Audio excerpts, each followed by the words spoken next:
¿Sabías que creer en Jesús no encaja en una vida cómoda? Quédate conmigo 10 minutos y veamos cómo el Evangelio de Mateo responde a esta cuestión. Y si ya tienes tu Biblia a la mano, por favor, ayúdame a buscar ahí en Mateo capítulo 10. Y el día de hoy vamos a leer del versículo 34 al 42. Y la palabra de Dios dice así: No crean que he venido a traer paz al mundo. No he venido a traer paz, sino guerra. He venido a poner el hijo contra su padre, a la hija contra su madre y a la nuera contra su suegra. De modo que los enemigos de cada cual serán los de su propia casa. Quien quiera a su padre o a su madre más que a mí, no es digno de mí. Quien quiere a su hijo o a su hija más que a mí, tampoco es digno de mí. Y quien no toma su cruz y me sigue, no merece ser mío.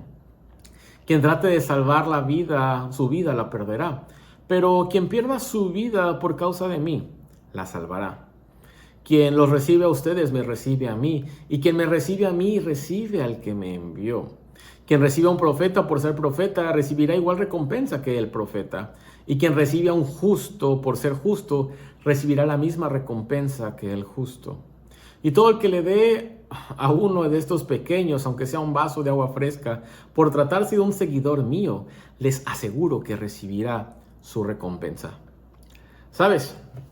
Algo que me he dado cuenta o he podido platicar con personas que llegan a la fe en Jesús, los primeros meses, primero pasan por una emoción y luego parecen decepcionados, incluso un poco tristes, confundidos.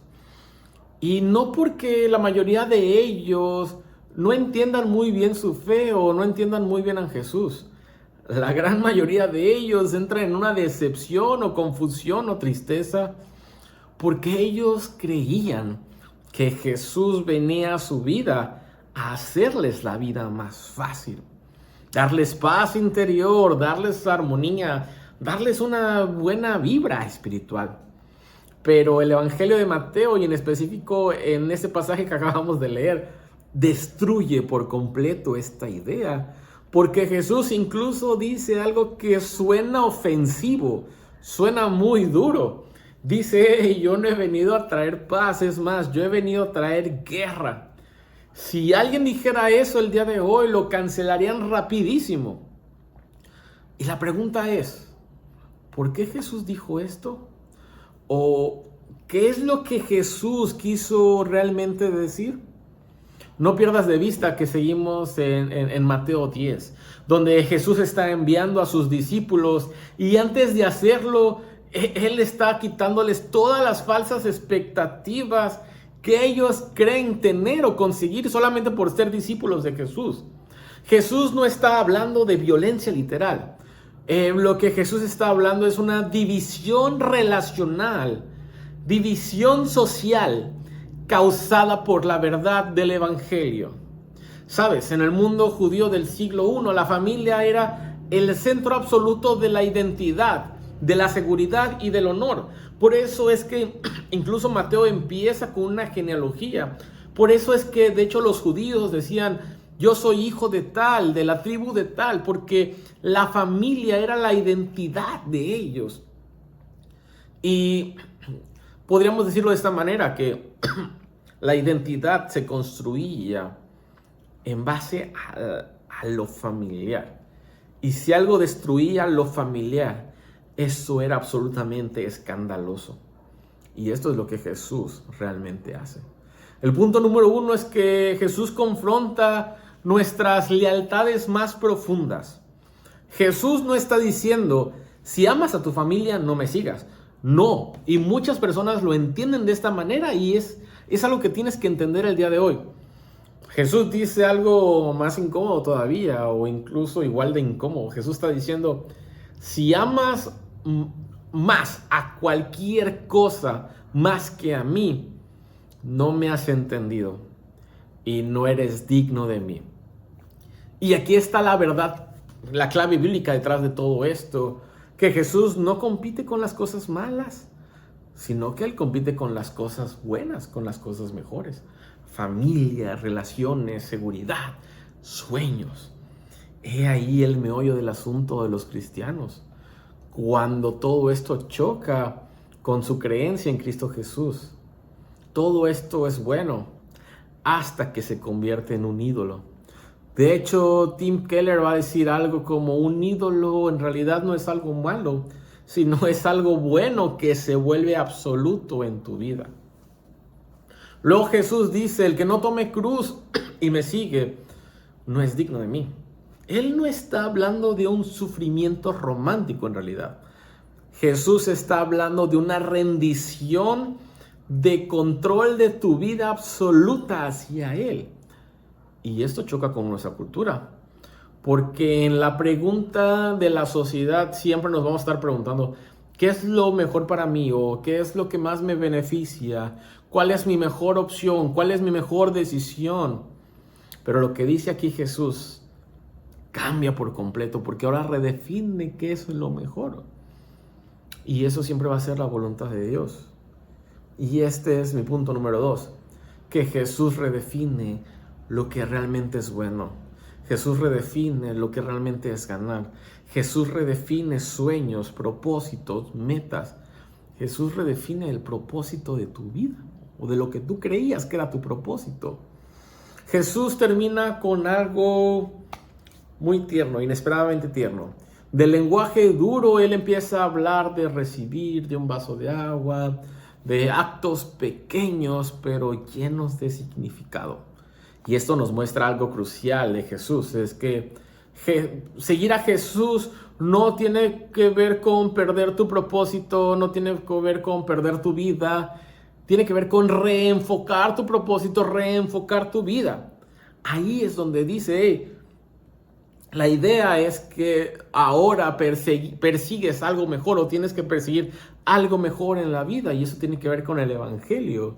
Jesús dice, de hecho, el que pierda su vida por causa de mí la va a hallar. Mientras nuestra cultura dice: encuéntrate a ti mismo, sé fiel a tu corazón, sé fiel a tus sueños, no pierdas oportunidades. Jesús dice algo duro: si te aferras a tu vida, te vas a perder y la vas a perder. Pero si entregas tu vida a mi causa, vas a ganar, la vas a encontrar. ¿Sabes?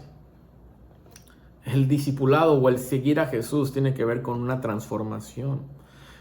Y aquí está el punto verdaderamente honesto, ¿sabes? Todos vivimos para algo que organiza nuestras decisiones, nuestras relaciones, nuestro tiempo, nuestros sacrificios, nuestro dinero. La pregunta es: ¿hacia qué estás viviendo? Porque todo lo que mencioné te está diciendo quién realmente es tu Dios, quién realmente es tu ídolo. ¿Sabes? Jesús definitivamente no pide admiradores. Jesús pide personas que se atreven a preguntar: ¿y si lo que más amo no es lo que más necesito? Que se atreven a preguntar: ¿vale la causa, vale la pena morir a mis sueños por seguir los sueños de Jesús? ¿Vale la pena morir a mis decisiones? ¿Vale la pena morir a mis metas por abrazar lo que Jesús quiere? ¿Sabes? Jesús no promete comodidad, pero sí promete coherencia, sí promete seguridad, promete propósito. Él no promete evitar conflictos, pero sí promete una vida con sentido en Él. Y tengo que decirlo, tal vez el día de hoy probablemente no estés listo para seguir a Jesús, o probablemente esto te deja con más dudas, más preguntas. Y está bien preguntar. Porque la idea no es seguir un Jesús romántico. La idea no es seguir un cristianismo romántico. La idea es seguir a un Jesús bíblico. La idea es seguir un cristianismo bíblico. Y aquí es donde se hacen estas preguntas que realmente son cruciales, que tienen que ver con tu fe en Cristo Jesús. Pero déjame decirte algo.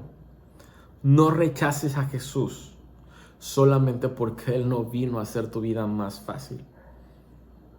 Algo que tienes que hacer, que tienes que entender, es que Él vino a hacer tu vida con propósito.